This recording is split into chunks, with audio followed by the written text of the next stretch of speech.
le laboureur et ses enfants.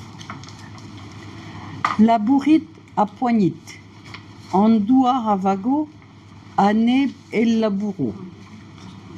A rouer brudet fange garo, au velet automne armaro, a halvas et pautret etal et vele clos. Gant a reor et maison, au naverzid morze ar parc o neus bet a leve digant ontadoukos. Un trésor zo kuzet enan. Nous on ket e peler.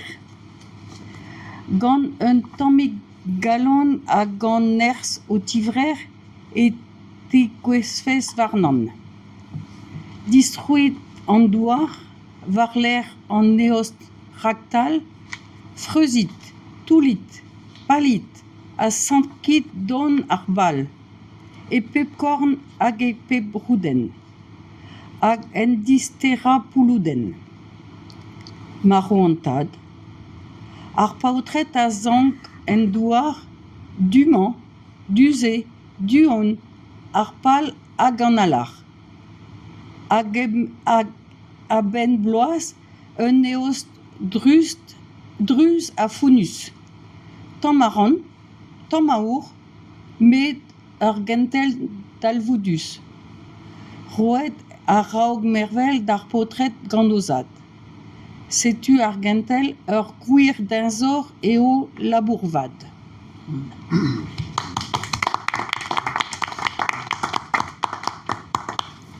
Daou sa ket eo gwir a tao, mare.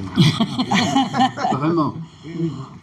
Pa peus an tenzor ben a fin ne chom nentra, tandis pas labourez peus a tao en rabenak.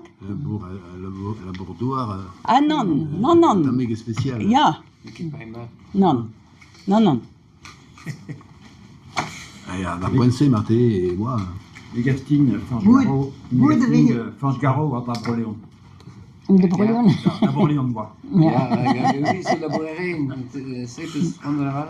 On avait dit à Nistor, un touriste à deux Breiz, avec un amgaf d'Agentan, et des Gwengam et Brotreguer, avec le Skritel, avec la Kedvana, amant, mais comme c'est raisonné.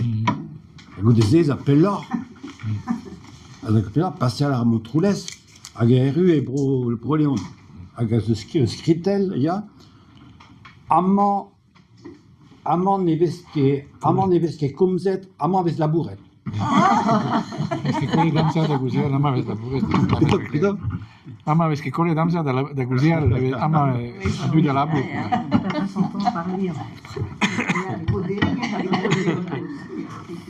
C'est Tupérag et la rende et Fange Garo de Broléon.